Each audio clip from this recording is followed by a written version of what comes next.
Hola, ¿qué tal? Buenas tardes y bienvenidos una tarde más a los encuentros Cinema al Día. Este especie de refugio que dedicamos aquí en el festival todas las tardes a la conversación. Como sabéis, siempre tenemos propuestas muy diferentes. Esta tarde tenemos una propuesta de Francia, una propuesta de Túnez y una propuesta de Noruega. Son propuestas diferentes en cuanto a sus formas, pero esta vez tienen algo en común, que las tres películas de hoy están protagonizadas y cuentan historias de mujeres muy poderosas. Así que antes de empezar con las conversaciones, vamos a recibir a los equipos de hoy con un aplauso, como siempre.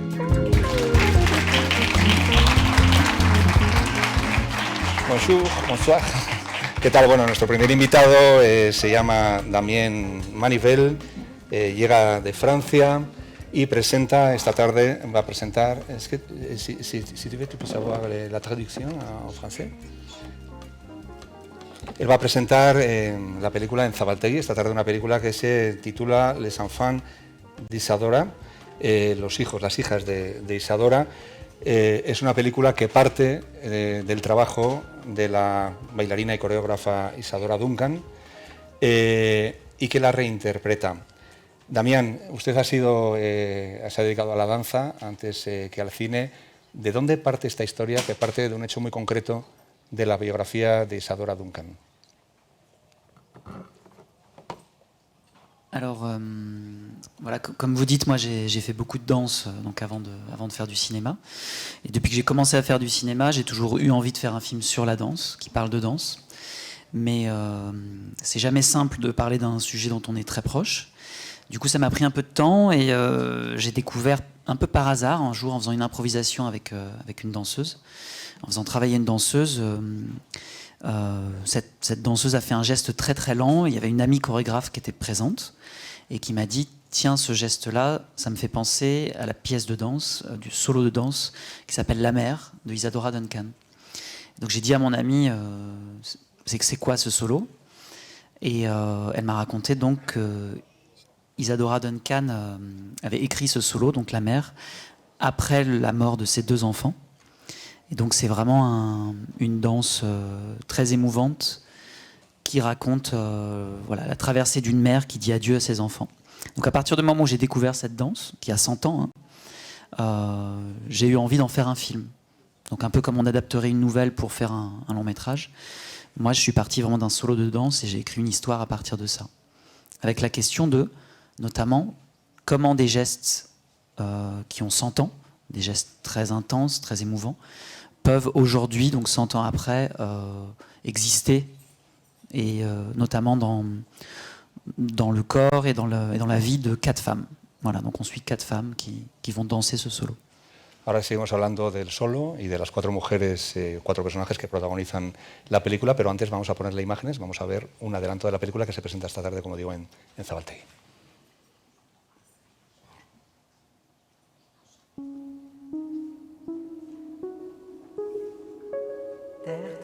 Et Patrick. Après la mort de mes 2 enfants, je cherchais à composer une danse.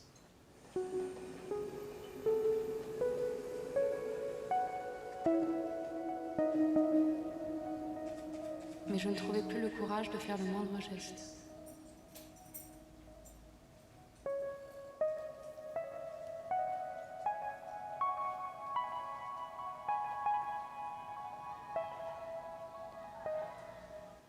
Las cuatro mujeres son mujeres que participan de alguna forma en cada una de las etapas de una creación de un espectáculo teatral, desde la coreografía hasta el espectador o la espectadora.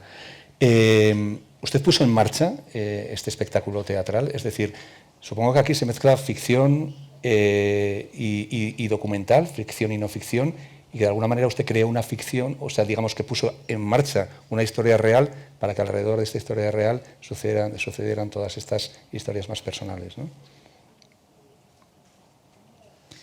Alors en fait, ce solo, donc cette danse, que vous en avez vu quelques bribes là dans l'extrait, aujourd'hui il reste qu'une partition en fait. Donc il y a juste un texte, comme une partition de musique, mais qui montre des mouvements de danse, des gestes. Donc moi, ce que j'ai fait, c'est que la première histoire du film raconte comment est-ce qu'à partir de la partition, une jeune femme déchiffre ces gestes, les redécouvre, Ensuite, la deuxième partie du film raconte une transmission, c'est-à-dire comment une chorégraphe qui a une cinquantaine d'années transmet ses gestes à une adolescente et la fait danser. Et ensuite, la troisième partie du film raconte l'histoire d'une spectatrice qui vient voir le spectacle, qui est émue et qui rentre chez elle avec cette émotion. Donc, le geste du film, c'est comment est-ce qu'on déterre le solo et comment est-ce qu'il se transmet et ensuite se remet à vivre dans le monde contemporain. Donc, et après, évidemment, les spectateurs du film continuent ce trajet. Voilà, ça peut paraître conceptuel dit comme ça, mais voilà, je vous encourage à aller voir le film. Hay una decisión sorprendente y arriesgada en la película, espero no hacer ningún spoiler, es que no se ve la interpretación del solo al completo. Se ve la primera parte, en los ensayos, como la coreógrafa va descifrando, se ve una segunda parte en los ensayos y luego, digamos, hay una elipsis hasta la espectadora. Se ve los rostros de los espectadores viendo ese espectáculo, pero que el espectador nunca lo ve, que yo creo que gana en fuerza, ¿no? Porque se convierte casi en un espectáculo mítico. Pero bueno, ¿por qué esa decisión tan drástica? L'idée, ça n'a jamais été de danser cette danse comme Isadora Duncan l'a dansé il y a 100 ans, ni de montrer le spectacle terminé en fait. L'idée, c'est de voir comment est-ce qu'on travaille des gestes, comment est-ce qu'on retrouve des gestes. Donc le film est comme une sorte de croquis de gestes, et en fait c'est cette accumulation de gestes qui crée une émotion. Et après, j'ai toujours eu envie de filmer les visages de spectateurs, je trouve ça très émouvant, et voilà, donc je me suis dit je vais le faire sur ce film. La película muestra el dolor de Isadora Duncan por un lado y el dolor de la última espectadora. El arte puede ser algo catárquico contra la tragedia. Le film parle de ça. Je pense que l'art peut aider à traverser le drame. Je pense pas que l'art sauve, mais je pense qu'il aide à traverser et à avancer en fait. Usted es francés, la película se ha rodado en Francia, sin embargo aparece como una coproducción con Corea, con el festival de Jeonju. ¿Cuál ha sido la relación con el festival y en qué medida ha ayudado el festival de Jeonju a que esta obra pueda realizarse? Alors, cette coproduction donc du festival de Jeonju a été cruciale parce qu'en fait, elle a permis de lancer le projet. Moi, je suis aussi producteur de mes films. Je fais des films avec peu d'argent. Donc, du coup, quand j'ai entendu parler que le festival de Jeonju proposait comme ça une bourse d'aide pour un film, j'ai tenté ma chance et ça s'est bien passé. Et ensuite, pour des réalisateurs comme moi qui travaillent avec des budgets restreints, ça a vraiment lancé le projet et ça m'a mis en confiance. Donc c'était vraiment essentiel. Je pense que je l'aurais fait quand même, mais peut-être j'aurais mis un peu plus de temps. Parce que là, ça s'est fait assez rapidement.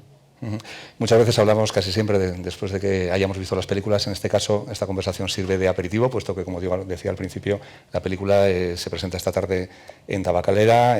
La película yo sé que va a ir de maravilla, pues es una propuesta diferente, pero una propuesta con una sensibilidad impresionante y te deseamos muchísima suerte, aunque no la necesites, porque el proyecto se defiende por sí mismo. Muchas gracias, Damien. Muchísimas gracias y te esperamos aquí en el futuro en el Festival de San Sebastián. Merci beaucoup. Bueno, pues nuestra segunda película de hoy, bonjour. Nuestra segunda película de hoy es una película que viene de Túnez. Sí que se presentó ayer aquí en la sección Nuevos Directores y me comentabais, en este caso nuevas directoras. Nos acompaña la directora Hinde Boujema y la actriz absoluta protagonista de la película, Hen Sabri. El título de la película es El sueño de Nora, Le Rêve de Nora. Comentábamos antes que estabais emocionadas por la respuesta del público a la película. ¿Cómo fueron las proyecciones de ayer? O de esta mañana, que creo que ha habido otra. Oui, c'était formidable. Je crois que pour un réalisateur, il n'y a rien de mieux que d'avoir du public et des gens qui viennent. Alors hier, c'était hyper émouvant, évidemment. Les gens applaudissaient, il y avait des gens qui pleuraient. Et on se dit, ok, on a réussi à toucher, à raconter une histoire, à émouvoir les gens.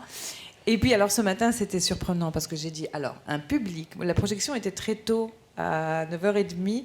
Je me dis, donc, ils se sont réveillés très tôt, ils se sont dit, on va aller voir un film à 9h30, 650 personnes dans une salle, c'est...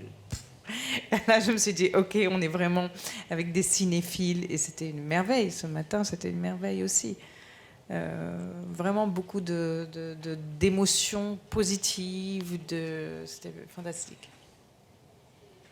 Idem, c'est un public qui est très réceptif. C'est notre premier public européen. On a eu juste une première internationale à Toronto et c'est le premier public européen qui voit le film. Et c'est un film qui est très tunisien, mais en même temps très universel. C'est l'histoire d'une femme. Et on voit, on a vu à Toronto, on le voit ici, on voit comment les femmes et les hommes perçoivent ce film, perçoivent les personnages, l'histoire. Et ça nous donne en tout cas une envie folle de le montrer en Tunisie et dans le monde arabe, parce qu'on a compris qu'on avait gagné le pari de l'universalité avec un public qui a été vraiment superbe hier soir et ce matin, vraiment magnifique public.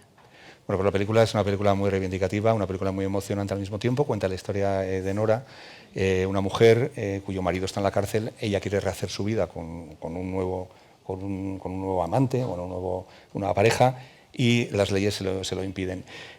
Como digo, la película es muy, muy, muy emocionante, pero no sé si en el planteamiento de la película desde el principio había intención de crear un debate sobre esta historia y sobre esta forma de opresión de la mujer en Túnez. Oui, alors c'est pas. Alors je vais quand même faire cette loi. Alors il y a deux choses dans le film. Le divorce est très facile en Tunisie pour les femmes. Donc la loi est vraiment de notre côté et même plus que dans beaucoup de pays européens. Ça, au niveau de la loi, on parle. Hein. Et ensuite, la deuxième loi, ce n'est pas que l'oppression de la femme, parce que l'homme rentre en prison aussi avec elle. C'est le couple qui rentre en prison pour l'adultère. C'est pas uniquement la femme, l'amant aussi. Donc ça, c'est important de savoir. Oui, je pense qu'il y avait quelque chose... Bon, on ne fait pas un film sur une loi, on fait un film parce qu'on veut raconter des humains, des vies, on veut chercher comment un humain réagit face à la jalousie, à l'amour. C'est ma curiosité, du moins, en tant que réalisatrice. Mais effectivement, ce sont des lois qui existent et on s'en sert pour notre dramaturgie. Voilà. Donc oui, il y avait une intention de parler de ça aussi et de soulever de toute façon ce débat-là en Tunisie. Ça, oui, oui. Seguimos hablando ahora, pero bueno, vamos a ver algunas imágenes de la película. Creo que el clip pertenece precisamente al principio de la película. ثم القضايا نتاع جمالي طلبتهم علينا مدام كلثوم.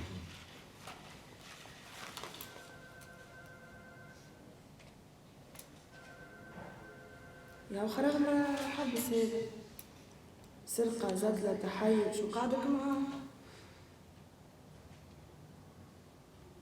سامحني وقتاش تعيط الجلسة؟ 4 أيام أخرين. قتال اليوم شهر؟ اليوم 5 في الشهر. راجلك في باله؟ Ahí veíamos a los dos protagonistas, la pareja que sufre toda esta opresión de la ley, de la cultura. No sé, Gente, si tuviste presente pues, mujeres reales de a tu alrededor, historias de tu alrededor a la hora de componer estos personajes, o qué tipo, digamos, de referencias utilizaste para componer este personaje tan potente, ¿no? Una madre, una esposa, una mujer enamorada, tiene muchas aristas, tiene muchas facetas diferentes, ¿no? Oui, alors j'ai pensé à moi en tant que femme et à toutes les femmes que je connais qui m'entourent, à Inde aussi, parce que c'est quand même ce qui nous a rapprochés, ce qui a fait qu'on a fait ce film ensemble. C'est aussi une façon pour nous de rendre hommage à quelque chose qui est tu en général, qui n'est pas parlé, qui est non dite, qui est le monde intérieur des femmes qui sont mères, qui sont épouses, qui ont une vie tracée, surtout dans des cultures qui les... J'aime pas dire opprime, parce que la femme tunisienne n'est pas une femme opprimée, vraiment, vraiment pas. C'est pas de la langue de bois, c'est pas du tout une femme opprimée, au contraire. Mais la culture patriarcale en général pardonne beaucoup moins facilement l'adultère à la femme ou la liberté à la femme plutôt qu'à l'homme. Donc je pense que chaque femme, toutes les femmes, passent par une période de remise en question, par une période de doute, surtout quand elles deviennent justement mères et qu'il y a un phénomène de transmission qui commence avec une génération, une autre génération. Et comme les femmes sont aussi beaucoup plus amenées que les hommes à faire des sacrifices dans leur vie pour pouvoir justement suivre ce rôle de mère, donc il y a beaucoup de doutes, beaucoup plus de doutes dans le monde intérieur d'une femme. Et le cinéma n'en parle pas beaucoup. En tout cas, bien sûr qu'il y en a, il y a beaucoup d'exemples, mais c'est vrai que ce que j'ai aimé dans l'approche de Hind, c'est qu'elle parle vraiment, c'est qu'elle filme vraiment cette femme qui est complètement, elle est forte, mais en même temps, elle est tellement seule, perdue. Les hommes autour d'elle ils abusent d'elle, même si elle en est amoureuse, même s'ils sont là dans sa vie et qu'elle a envie d'être avec l'un d'eux. Mais dans la scène du poste de police, pour ceux qui ont vu le film par exemple, on voit très bien dans la mise en scène que c'est une femme qui est complètement dans un monde d'hommes et que tous les hommes autour d'elle sont en train de se jouer un peu d'elle. Donc il y a une force, mais il y a aussi une grande faiblesse. Et la force vient souvent de la grande faiblesse. Et la force des femmes vient de la grande faiblesse des femmes dans un monde d'hommes. La película tiene un ritmo muy potente, un ritmo muy ágil, está contada casi como si fuera un thriller, a pesar de ser una película intimista, ¿no? Me llama la atención un poco este doble juego de la película, que en algún momento, hablando de la corrupción policial, se va convirtiendo, insisto, en una película casi de suspense, que va avanzando y que te tiene al espectador, o sea, digamos, la trama principal te tiene al espectador pegado a la butaca para contar la historia de esos personajes mucho más profunda. Me imagino que fue una decisión muy consciente y que a lo mejor, no sé si, Inde, te basaste en algún tipo de thriller o en las técnicas del thriller para hacer esta historia, que no voy a decir cómo acaba, pero acaba absolutamente arriba, ¿no? Oui, d'ailleurs, oui, c'était avant même de faire le film, c'était vraiment une volonté de réalisation, c'est-à-dire traiter une histoire d'amour, de passion et tout, mais en même temps d'avoir du suspense, de se dire mais qu'est-ce qui peut bien leur arriver à chaque seconde du film. Donc il y avait vraiment une intention très claire là-dessus dans mon écriture, quoi, et dans le montage après. Aussi, on a fait très attention et c'était un dosage aussi assez délicat à trouver. Comment vivre chaque seconde en étant, en se disant mais qu'est-ce qui va se passer, donc voilà, oui, c'était absolument une intention claire. Se hablabais de pues un mundo con la presencia de los hombres, pero sin embargo yo creo que en la película, a pesar de que se ven evidentemente las diferencias entre hombre y mujer, la diferente situación, me parece que tengo la sensación de que habéis tenido una mirada bastante no comprensiva, pero digamos que habéis intentado comprender a esos personajes, que de alguna manera todos son víctimas, ¿no?, de esa situación.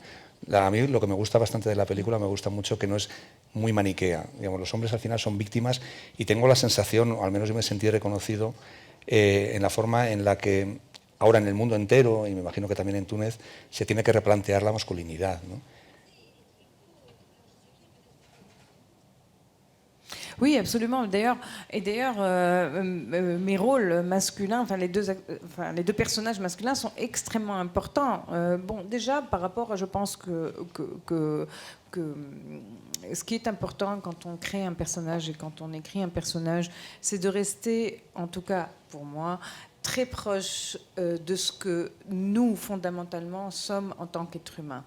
Et en tant qu'être humain, nous avons tout en nous. Toutes les émotions sont en nous, la haine, l'amour, tout existe en nous. Après, on a des dosages différents en fonction de chaque personne et des réactions différentes aux émotions en fonction de chaque personne. Donc, je suis pas très, pour les personnages trop lisses, effectivement, parce que pour moi, ils n'existent pas dans la vie. On est tous mauvais et bons, on a tout. Donc dans l'écriture, c'était important aussi de conserver ça, effectivement.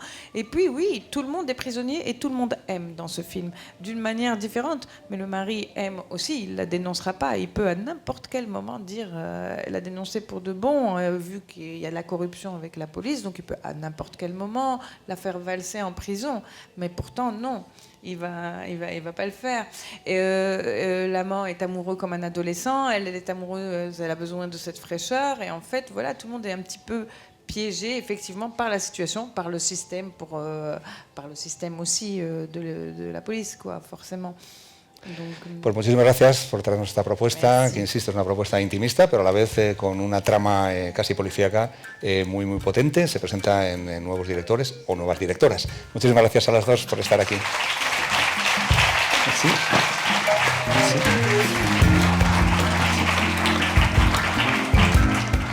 Bueno, y de Túnez nos vamos en nuestra última parada de hoy. Nos venimos hasta Noruega para hablar con la película Disco. De la película Disco nos acompaña su directora, Jorunn Myklebust Sivertsen, no sé si lo he dicho bien, y su protagonista, Frida Petersen. Muchas gracias a las dos por estar aquí. Decía al principio yo que bueno, pues, las propuestas tenían en común que las protagonistas eran mujeres muy fuertes, que intentan luchar para salir de, digamos, de unas circunstancias impuestas. En este caso es ella, la joven protagonista. Toda la historia se ambienta en las iglesias pentecostales en Noruega, que es un tema que me ha llamado muchísima la atención. Ahora veremos un poco cuál es la aproximación. Jorunn, lo primero que me gustaría que nos contaras es por qué has decidido ambientar esta historia en este ambiente tan determinado, y no sé qué fuerza tienen ahora mismo este tipo de iglesias cristianas en Noruega. I was a bit surprised myself because I don't come from this. I haven't myself grown up in a Pentecostal church. I always tend to write stories about people or imbalance of power and imbalance of power in between people and in small groups. And I think it's really interesting to look into how we relate to faith in our society today, how the structures are around faith. And this was my interest, and I knew about, in Norway, it's quite common Pentecostal direction. That's there are predicants that call themselves, or this, in the media, they are called the money preacher and the miracle preacher, because they donate or they ask you to donate money and they will heal you. So this was I thought this was a really strange environment for me, and I wanted to investigate why. How is it that the state in Norway give them money, and how is it that they can so easily attract people in vulnerable situations, and how do they relate to children? And then I started the research, and I found a much more modern church, or modern churches in these environments, that it's like coming into a pop concert. And I found Hillsong, that is really big in the US and other parts of the world, and similar churches like this. It's really modern. They have pop cultural aesthetics, and but I think I find in all these environments also some similarities, that how they connect your personal belief to God, to giving money to the church. I find problematic, and I also think they try to. I see some structures of hierarchy in all these environments, and also I found the last church that Miriam comes into in the end is a much more radical church. That I knew about this, but I didn't know how severe it is and how spread it is, and that these environments still exist also in Norway.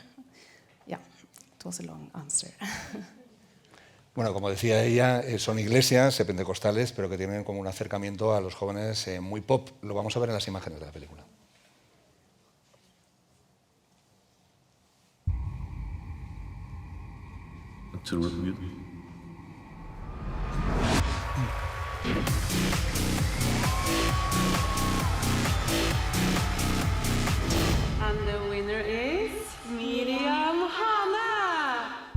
Det er fantastisk at du er her, så vi kan samles sånn i Den hellige ånd. Jeg blir så glad. Det er VM snart og sånn. Ja. Du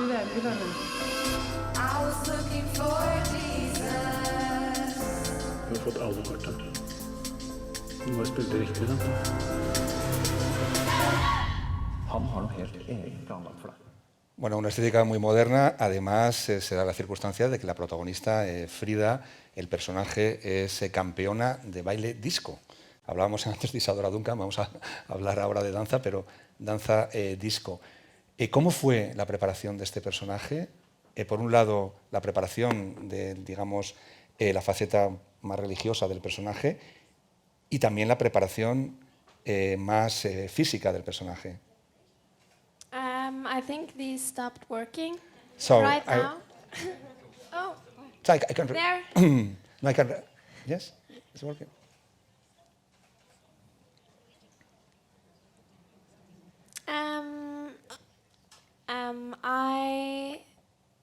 I prepared myself for the character by talking a lot with Jorunn, and because she had done all this research about the churches and about the disco dance environment and everything. So very much of my preparation, it was very important for me to have conversations with her.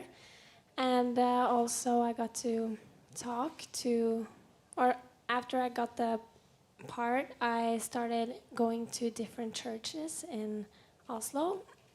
And I got to talk to different priests, and also I had conversations with people who had left their churches, but also people that are living happy lives in the churches as well.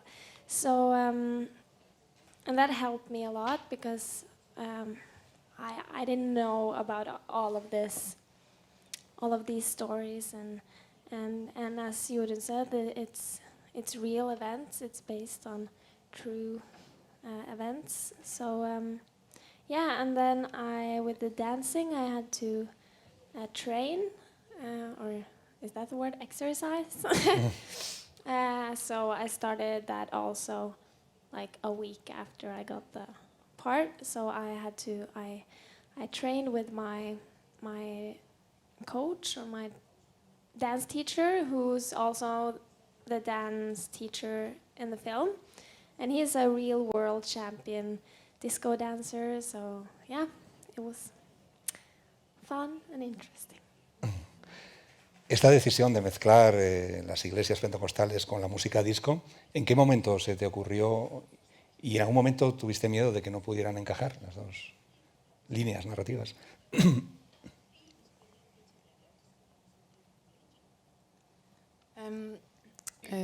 I've been working as a video artist in many years before, and also with photography, and I have done a lot of works within this disco freestyle environment. I've always been interested in closed environments, and also when I found the Pentecostal church, I think they are on each side at the most extreme, or they have some extremities that I find interesting, and I think by combining them, they kind of strengthen each other visually, but also symbolically. So first, it was more like, because the radical churches talk about how you should choose the narrow way, not the broad way, and that the broad way is it's full of glitter and diamonds put out by the devil, and if you choose the broad way, you go to hell. And I thought that the disco environment was a kind of a nice symbol to this theory. So that was kind of how I wanted to have them to strengthen one another. But when I did my research, I was a lot with the dancers, and I found several people that were actually dancing in their own churches with their costumes. So I think in a lot of modern churches today, you will actually find some things like this. And also in Hillsong, I looked a lot on the internet, on big Easter concerts or venues that they have, and a lot of other. I went also in Oslo to big events there, and they have a really modern dance with, I would not say sexualized clothes, but it's certainly pop cultural and really modern. So I think it's, yeah, it is there. Frida, tu personaje sufre mucha presión porque quiere llegar siempre a la perfección en la vida y en la danza. Tiene mucha presión porque tiene miedo al fracaso y está muy expuesta.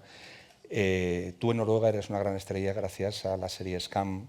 Tienes, no sé, he mirado esta mañana 1 millón y pico de seguidores en Instagram. ¿En algún momento has sentido también ese tipo de presión? Porque tú eres muy joven.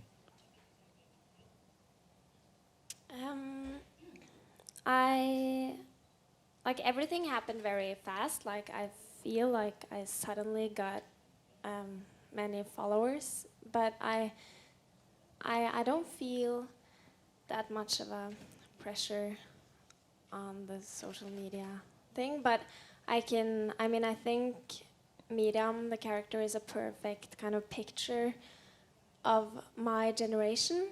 You know, I'm also like born in the Instagram generation.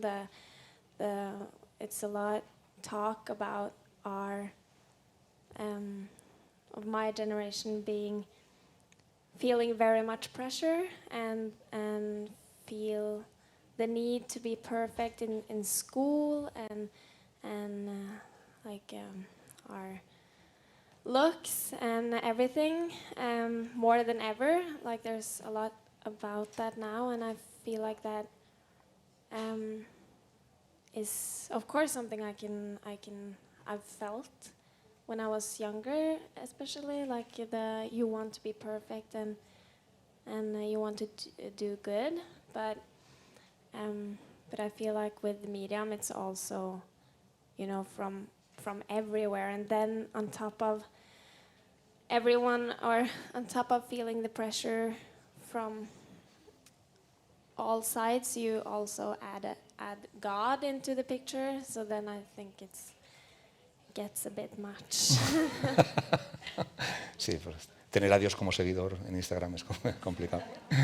Jorunn, la película se ha presentado ya aquí en el festival. I forgot the question was about me. I was like, Mira. Se ha presentado ya en el festival. Me gustaría que comentaras un poquito cómo comentaban ellas. ¿Qué impresión habéis tenido en estas primeras proyecciones?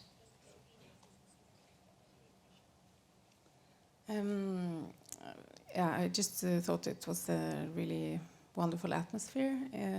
So nice to be here and showing the film with so eloquent questions afterwards. It's an honor to kind of have those reflections and comments. Yeah, I thought it was really nice. Pues me alegro mucho, la película se lo merece, y bueno, yo recomendaría a todos los que estáis aquí que cojáis la lista esa que parece una quiniela, donde se ven todas las películas y todos los horarios, y apuntaréis cualquiera de las tres, porque de verdad que son tres propuestas increíbles. Muchísimas gracias a los tres por habernos acompañado hoy, a vosotros también por estar aquí, nos podemos ver mañana si queréis, y a los que nos ven a través de la tele ahí fuera, pues nada, que nos sigáis también un poquito más adelante, porque todos los días estamos aquí en los encuentros Cinema al Día. Gracias.